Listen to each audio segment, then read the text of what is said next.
बेटा अब हम करेंगे अपना फिज़िक्स स्टार्ट, ठीक है। अब कुछ चीज़ें मैं आपको पहले बताना चाहती हूँ स्टार्ट करने से पहले कि हम करने जा रहे हैं हमारी न्यू एनसीईआरटी, ठीक है, पुरानी नहीं, एनसीईआरटी का फिज़िक्स पोर्शन, ठीक है, क्लास 9th का। अब एक बात समझो, बिकॉज देखो, अगर आप किसी भी चैप्टर को, किसी भी टॉपिक को, किसी भी सब्जेक्ट को अगर सिस्टमेटिक वे से नहीं करोगे ना, प्लानिंग नहीं होगी, स्ट्रैटेजी अच्छी नहीं होगी, तो फिर ना चीज़ें ना, जब आपका एग्ज़ाम टाइम आता है, जब आपका फाइनल टाइम आता है जहाँ पे आपको उस चीज़ पे ध्यान देना था, आपको अब इतना टाइम नहीं है चैप्टर समझने का, अब आपको बस चैप्टर्स लर्न करने हैं, अब आपको बस नोट्स लर्न करने हैं, न्यूमेरिकल्स प्रैक्टिस करने हैं, तब दिक्कत आती है। तो मैं जैसे जैसे बोलूँगी आपको वैसे वैसे करना है, उस तरीके से नोटबुक को प्रिपेयर करना है, उस तरीके से अपनी जो भी आप रजिस्टर बनाओगे आपको वैसे मेंटेन करना है। देखो, अगर आप क्लासरूम में बैठे हो और अगर आप नोट डाउन नहीं कर रहे हो जो टीचर पढ़ा रही है, जैसे सपोज, अब definitely this is not your regular classroom, आप ये सब यूट्यूब पे पढ़ रहे हैं, तो अगर हम कहीं भी जिस जगह पे होते हैं ना, उस जगह का कुछ एक अपना तरीका होता है पढ़ने का। फॉर एग्ज़ाम्पल, अगर आप क्लासरूम में पढ़ो तो उसका अलग तरीका होगा, अगर आप यूट्यूब से अपने घर में बैठ के पढ़ रहे हैं तो उसका एक अलग तरीके होंगे। अब डेफिनेटली आप ये सोचो कि अगर मैं यहाँ पे कुछ लिखवा रही हूँ तुम्हें बोर्ड पे और तुम बस बैठ के फ़ोन में देख रहे हैं, विजुअलाइज कर रहे हैं कि अच्छा मैम ने ये लिखा, तो क्या उससे तुम्हें याद हो जाएगा? नहीं, बिल्कुल नहीं। तुम्हें कितनी मूवीज़ हैं, अगर कोई तुम्हारी बहुत अच्छी मूवी होगी ना, बहुत फेवरेट मूवी, तब तुम्हें उसके सारे डायलॉग्स कभी कभी एक दो तुम उसके भी भूल जाते हो, ठीक है। कोई एक क्या कहते हैं, रामायण की कहानियाँ हैं या फिर जो वैसी कहानियाँ होती हैं, कई बार हम उसके नेक्स्ट चैप्टर, नेक्स्ट इंसिडेंट भूल जाते हैं, उसको रीड करते वक्त दोबारा याद, अच्छा हाँ ऐसा हुआ था, याद आया, इट हैपन्स। तो ये तो बेटा पढ़ाई की बातें हैं, ये तो एजुकेशनल थिंग्स हैं, आपको उतना कैसे याद हो सकता है, राइट। एंटरटेनमेंट याद हो नहीं रहा, आपको पढ़ाई कैसे याद हो पाएगी?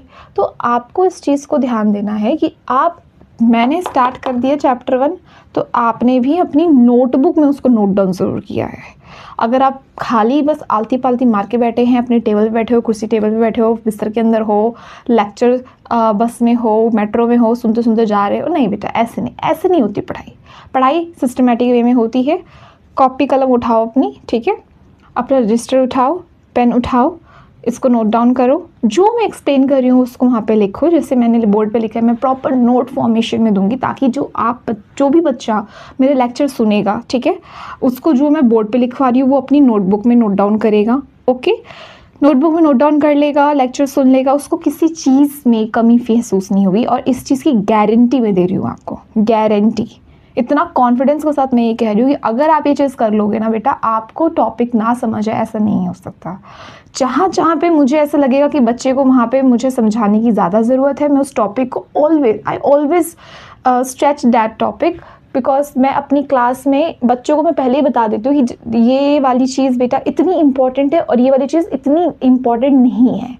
बिकॉज अगर आप किसी 5 नंबर के सवाल में कम मेहनत करो और किसी 2 नंबर के सवाल में बहुत ज़्यादा मेहनत करो, बहुत ज़्यादा डीप में उस टॉपिक को पढ़ो, ये समझदारी की बात नहीं होती। हमारा अंत में एक अंतिम हमारा जो लक्ष्य यही होना चाहिए कि हमारे मार्क्स लाने हैं हमको, ठीक है। आपको कंसेप्ट समझने के साथ साथ अगर आप मार्क्स कैसे लेकर आने हैं वो नहीं आप सोच रहे हैं, उसके तरीके आप नहीं ढूंढ रहे हैं, या फिर आपको आपका टीचर वो चीज़ नहीं समझा रहा है, तो वहाँ पे बेटा एक बहुत ज़रूरी बात की कमी हो जाती है, ठीक है। तो आपका देखो, ये वाला जो प्लेलिस्ट होगा सिर्फ और सिर्फ फिज़िक्स के लिए होगा, ठीक है। फिज़िक्स के आपके एनसीईआरटी में जितने चैप्टर्स हैं, I will add those chapters in this particular playlist which is specifically only for physics, ठीक है। एंड अब एक चीज़ समझो, कभी कभी ना हम देखो, हमारे पास 3 सब्जेक्ट है, फिज़िक्स, केमिस्ट्री एंड बायो। अब क्या होता है बेटा, किसी बच्चे का फिजिक्स पोर्शन बहुत स्ट्रांग होता है, किसी का कैम पोर्शन बहुत स्ट्रांग होता है, किसी का बायो बहुत स्ट्रांग होता है। स्ट्रांग होने के साथ कभी कभी क्या होता है, बच्चे को इतना स्ट्रॉन्ग नहीं भी हो, बट इन तीनों के कंपैरिजन में फिज़िक्स में ज़्यादा इंटरेस्ट है, ठीक है। तो अगर जब अभी तो चलो ठीक है, अभी तो अब साल की शुरुआत में आपको हर चीज़ पढ़नी है, बट जब आपका वो हो जाएगा, मतलब जब आपका साल का अंत होगा, तो डेफिनेटली फाइनल्स में तो सारे सब्जेक्ट्स, तीनों साइंस के सारे चैप्टर्स आएंगे डेफिनेटली। तो आप उस टाइम पे देखो, आपके वो चैप्टर्स हो चुके होंगे, आपने वो चैप्टर्स लिख चुके होंगे, कर चुके होंगे, बट इन केस जस्ट अगर आपको क्या कहते हैं, मैं समझाने के लिए कह रही हूँ, जस्ट इन केस अगर आपको उतना अच्छे से समझ नहीं आता, साइंस आपको इतना स्ट्रॉन्ग नहीं फील हो रहा है आपको, ठीक है। ऑल्दो मैं बहुत कोशिश करूँगी कि मैं आपको हर एक चैप्टर के टॉपिक के साथ कनेक्शन फील करवा सकूँ, क्योंकि बेटा इसमें कुछ भी तोप नहीं है। I will show you how it is so easy to study science, specially till class 10th, okay. But हाँ, बस थोड़ा सा मैंने जैसे कहा आपको सुनना है, ठीक है। आप फिजिक्स पोर्शन को उठा सकते हैं, तब एक साथ अपना फिजिक्स खत्म कर लो। अगर आपको फिजिक्स बहुत स्ट्रॉन्ग है तो बायो स्ट्रॉन्ग है तो बायो उठा लो। अब देखो, इसके अगर 4 चैप्टर्स है, इसके अगर 4 चैप्टर्स है, इसके 4 चैप्टर्स है, I am giving you an example. तो इसके 4 चैप्टर्स, क्योंकि मुझे बायो बहुत ईजी लगती है तो मैं फटाफट इसको कवर कर लूँगी, तो मेरा 4 खत्म हो जाएगा, बस ये वाला पोर्शन बचेगा। और नहीं तो अगर आपको ऐसा लगता है कि नहीं, आपकी स्ट्रैटेजी हमेशा से कैसी रही है कि आप डिफ़िकल्ट वाले टॉपिक को ज़्यादा पहले पढ़ते हो, ठीक है। तो मान लो कि आपको मान लो केमिस्ट्री डिफ़िकल्ट लगती है सब में, तीनों में, तो आप डिफ़िकल्ट वाले पे आप ज़्यादा टाइम देना चाहते हो, तो आपने सबसे पहले वहाँ से शुरुआत की। तो आपके पास एक तो 3 रजिस्टर होंगे, ठीक है। तीनों रजिस्टर में फिजिक्स अलग, केमिस्ट्री अलग, बायो अलग होनी चाहिए। नोट्स तीनों के प्रॉपरली होने चाहिए, ठीक है। आपको पता होना चाहिए ये वाला रजिस्टर सिर्फ फिजिक्स के लिए, ये केमिस्ट्री और बायो के लिए। अब अपना स्टार्ट करते हैं अपना चैप्टर, ठीक है। हमारा जो चैप्टर है फिजिक्स का, जो हम करने जा रहे हैं, it is describing motion. Chapter का नेम क्या है? Describing motion. अब बेटा देखो, पढ़ने का तरीका क्या होता है, जब भी आप किसी टॉपिक को पढ़ो, जब भी आप किसी नए चैप्टर को पढ़ो, सबसे पहले उसके हेडिंग को, उसकी क्या कहते हैं, चैप्टर के नेम को पढ़ो, ठीक है। तो हमारा नाम है इसमें मोशन, ठीक है। डिस्क्राइबिंग का मतलब है उसको समझाना, बताना, व्याख्या करना उसकी, उसको डिस्क्राइबिंग कहते हैं। तो मोशन को हम पहले समझेंगे। मोशन शब्द का अर्थ क्या है, क्या मतलब होता है इसका। देखो, आपने मोशन वर्ड, देखो बहुत सिंपल लेम लैंग्वेज में बोलूँ कि कोई भी चीज़ जब मूवमेंट करती है उसको मैं मोशन बोलती हूँ। लेकिन क्या बस ये सोच लेना कि कोई चीज़ मूवमेंट कर रही है, कोई चीज़ मूवमेंट नहीं कर रही है, इज़ इट वैलिड, क्या ये वैलिड होता है? तो हम जब और इसको स्टडी करते हैं तो मैं एक चीज़ नोटिस करती हूँ कि जब गाड़ी में मैं आराम से बैठी हुई हूँ, ठीक है, यहाँ पे एक पर्सन आराम से बैठा हुआ है और वो कार चल नहीं रही है, ठीक है, रोड पे ऐसी पार्किंग में खड़ी है और ये आदमी ऐसे ही अंदर बैठा हुआ है। अब आपके हिसाब से, मेरे हिसाब से भी ये आदमी इसके अंदर रेस्ट पोजीशन पे है, ठीक है, रेस्ट या फिर स्टेशनरी पोजीशन में है, ठीक है, यानी इसमें कोई मोशन नहीं शो हो रहा, कोई मूवमेंट नहीं कर रहा, रेस्ट पे है। लेकिन अगर मैं एक उसी इंसान से पूछूं जो अपनी रॉकेट को लेकर अर्थ के बाहर जा चुका है, तो क्या वो यही कहेगा कि ये नहीं, ये आदमी रेस्ट पे है? उसके लिए तो पूरी पृथ्वी घूम रही है, उसके लिए तो बेटा सन के अराउंड अर्थ पूरी चक्कर लगा रही है। और जब अर्थ चक्कर लगा रही है तो यहाँ पे इस अर्थ के अंदर जो कार है वो भी चक्कर लगा रही होगी, यानी जो यहाँ पे जो व्यक्ति बैठा है अंदर उस कार के अंदर, जो मैं स्टेशनरी कह रही थी, रेस्ट पोजीशन जिसको मैं कह रही थी, वो भी मोशन कर रहा है, वो भी चक्कर लगा रहा है। तो फिर इसका मतलब तो ये हुआ कि मोशन और रेस्ट मैं फिक्स्ड कह नहीं सकती किसी को, है ना। मेरे इस नज़रिए से देखो जाए कि मैं उसके बगल में खड़ी हूँ, कार के पास में खड़ी हूँ, तो ये आदमी रेस्ट पे है। लेकिन उस एस्ट्रोनॉट के नज़र से देखा जाए जो अर्थ के बाहर स्पेस में घूम रहा है, वो यहाँ से जो इस आदमी को देखेगा तो उसके अकॉर्डिंग वो मोशन कर रहा है। तो सत्य क्या है, क्या होता है फाइनल होके मैं क्या बोल सकती हूँ कि हाँ ठीक है, ये मोशन है कि नहीं है, ये रेस्ट है कि नहीं है। तो एक बात हमेशा आप ध्यान रखना बेटा कि रेस्ट और मोशन, नोट डाउन कर लो इस सेंटेंस को, ठीक है, ठीक है, नोट में हम लिखेंगे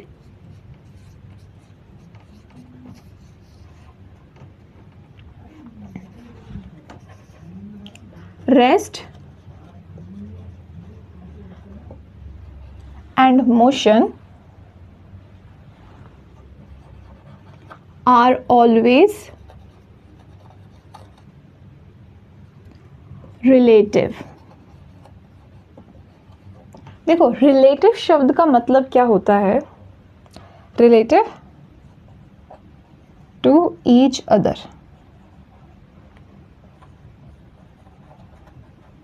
रिलेटिव शब्द का मतलब क्या होता है कि अगर मैं रेस्ट को देख रही हूँ किसी भी ऑब्जेक्ट की, तो मुझे ये भी देखना है कि वो मोशन में है कि नहीं।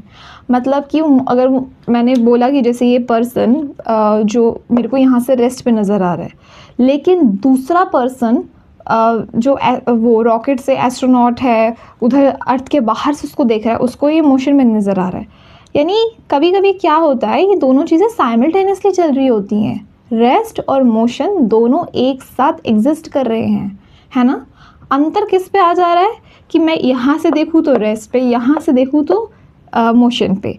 तो ये किस वजह से हो पाया, किस जगह से मैं देख रही हूँ उस वजह से हो पाया, जिसको कहते हैं रेफरेंस पॉइंट। उसी चीज़ को क्या बोलते हैं साइंस में, इंग्लिश में रेफरेंस पॉइंट। और अभी मैं आप डेफिनेशन लिखूँगी तो मैं आपको दिखाऊँगी, ठीक है। अब यहाँ पे देखो, अब हम अपने नोट्स स्टार्ट करते हैं। सबसे पहले हम मोशन की डेफिनेशन लिखते हैं। तो मोशन की डेफिनेशन लिखेंगे आप,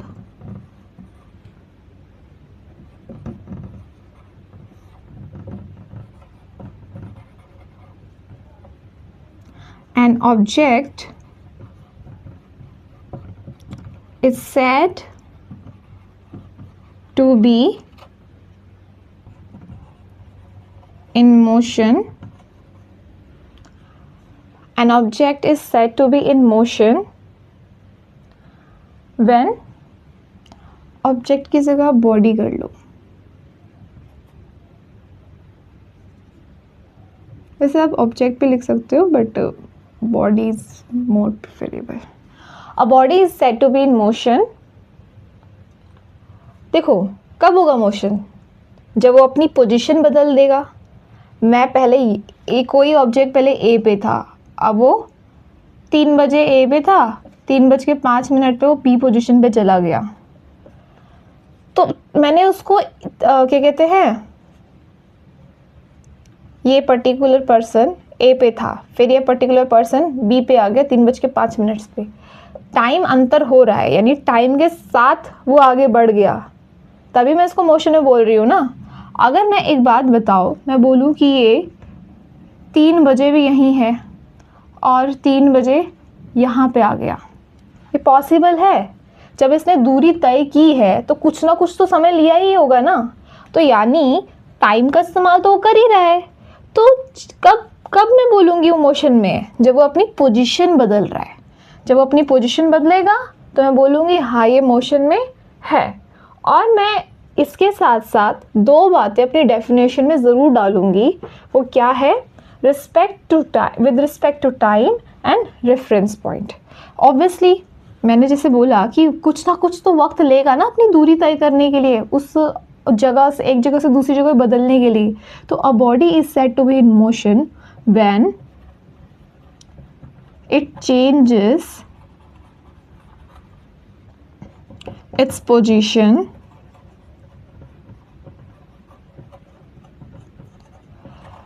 with respect to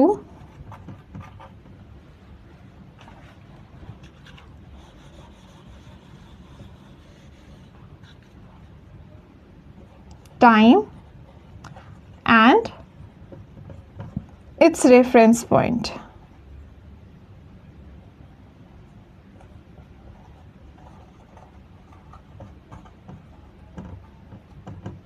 clear.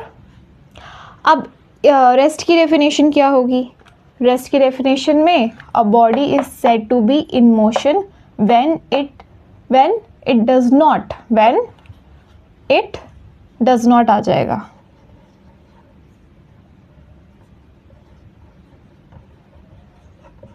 Changes its position with respect to time and its reference point. It के बाद डज नॉट। अब मैं आपको ये चीज़ खुद से करने को दे रही हूँ, ठीक है? थोड़ा सा अपना आप दिमाग इस्तेमाल करेंगे। रेस्ट की डेफिनेशन लिखेंगे आप, ओके? क्या करना है? A body is said to be in motion when it does not, यहाँ पे डज नॉट आ जाएगा, बाकी सब सेम टू सेम है। तो आप लिखेंगे आप, और मैं आपको बता दूंगी, थोड़ा साइड हो जाऊंगी, आप स्क्रीनशॉट ले लेना, क्या कहते हैं, मुझे वीडियो को पॉज कर लेना, फिर आप नोट डाउन करना, बट नोट डाउन करना है, उससे कोई कोताही नहीं। अब एक चीज़ समझो, हम यहाँ पे मोशन के बारे में पढ़ रहे हैं। जब हम छोटे बच्चे थे, जब हम छोटी क्लासेस में थे, तो हमने ये देखा था कि मोशन के तो बहुत सारे टाइप होते हैं, है ना? तो उस मोशन के टाइप में हम थोड़ा रिकॉल करते कि कौन कौन से मोशन हमने पढ़े थे। हमने पढ़ा था कि एक होता है, सबसे पहले हमने यही पढ़ा था, रेक्टिलिनियर मोशन,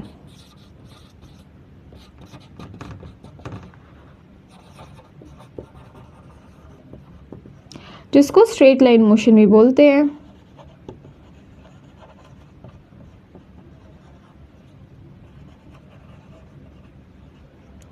ऐसे ही रोटेटरी मोशन पढ़ा था,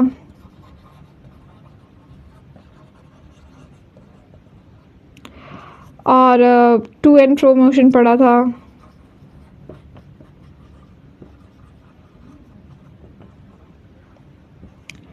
रैंडम मोशन पढ़ा था,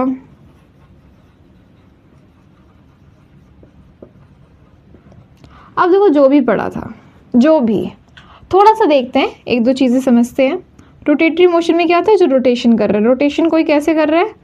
ऐसे गोल गोल, जैसे कि जो पृथ्वी है वो अपनी धुरी पे, जो पृथ्वी है एक्सिस पे, अपनी एक्सिस पे, जिसको धुरी बोलते हैं हिंदी में, ऐसे घूमती है, तो रोटेट कर रही है। फुटबॉल को किक करते हो तो फुटबॉल ग्राउंड से अपने आप को टच करते हुए, रोटेट करते हुए जाती है। To and fro motion, to and fro का मतलब क्या होता है? इधर उधर, ठीक है? Don't move to and throw, इधर उधर मत भागो, इधर उधर मत चलो। तो टू एंड फ्रो का मतलब इधर उधर। तो जब भी कोई चीज़ ऐसे ऐसे ऐसे मूव कर रही होती है, उसको टू एंड फ्रो मोशन कहते हैं, ठीक है? रैंडम मोशन, जैसे हाउस फ्लाई, एक मक्खी, आपको नहीं पता आप कौन से डायरेक्शन में कब चली जाएगी, बट वो मूवमेंट कर रही है, ना वो रेक्टिलिनियर कर रही है, ना वो रोटेटरी कर रही है, ना वो टू एंड फ्रो कर रही है। ऐसे दूसरे टाइप्स में भी वो उस चीज़, वो डेफिनेशन नहीं हो पाती है फुलफिल। तो इसलिए अब इसको क्या बोलेंगे? इसको बोलेंगे रैंडम मोशन, कि अब मुझे नहीं पता कौन से सेकंड में कौन से डायरेक्शन में मुड़ जाएगी। लेकिन हम यहाँ पे जो बोल रहे हैं डिस्क्राइबिंग मोशन, जो हम इस 9th क्लास में वो चैप्टर पढ़ेंगे, हम इस टाइप के मोशन के बारे में पढ़ेंगे, इसके बारे में, इसके बारे में, इसके बारे में, किसके बारे में पढ़ेंगे, ठीक है? तो आपको अपने दिमाग में एक बात बहुत अच्छे से बिठा लेनी है कि अभी आप हैं छोटे बच्चे, ठीक है? इस टॉपिक को लेकर अभी आप हैं छोटे बच्चे, बिल्कुल बालक हो, बालक, ठीक है? तो बालकों को सबसे पहले यही सिखाया जाएगा, रेक्टिलिनियर मोशन यानी स्ट्रेट लाइन मोशन, जो थोड़ा सा कर्व हो जाएगा, जिसमें बहुत सी चीज़ें, जिसको उसको पैराबोला कहते हैं, वो सब आप अपनी फर्दर हायर क्लासेस में, जो भी आपकी नेक्स्ट क्लासेस होंगी ना, उसमें आप बड़ी क्लासेस में पढ़ोगे। तो उसके लिए तो अपना दिमाग वो करने की ज़रूरत नहीं है कि हमें ये पढ़ना है, ये पढ़ना है। बस सिंपल बिठा लेना है कि अगर आप 9th क्लास के बच्चे हैं और अगर आप मोशन पढ़ रहे हैं, तो आपने बस स्ट्रेट लाइन मोशन ही सीखा है, और बाकी के टाइप ऑफ मोशन आप अपनी हायर क्लासेस में सीखेंगे, ठीक है? तो हम यहाँ पे बस स्ट्रेट लाइन मोशन को ही वो पढ़ रहे हैं। तो यहाँ पे एक ऊपर से बस एक नोट डाल लो,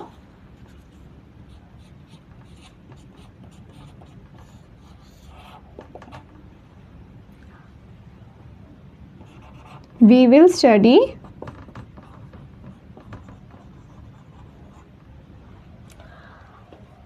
only about straight line motion, okay?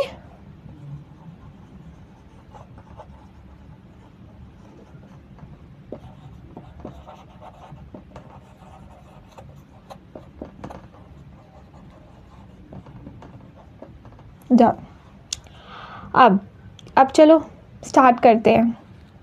Ma'am आप सोच रहे होंगे कि मैम इतनी देर से फिर हम क्या कर रहे थे। हाँ, स्टार्ट कर दिया था, मोशन और रेस्ट की डेफिनेशन ही की है। अब हम अपना वो फॉर्म लेकर आते हैं। तो अब देखो, इसमें हम सबसे पहले करेंगे क्वांटिटीज़।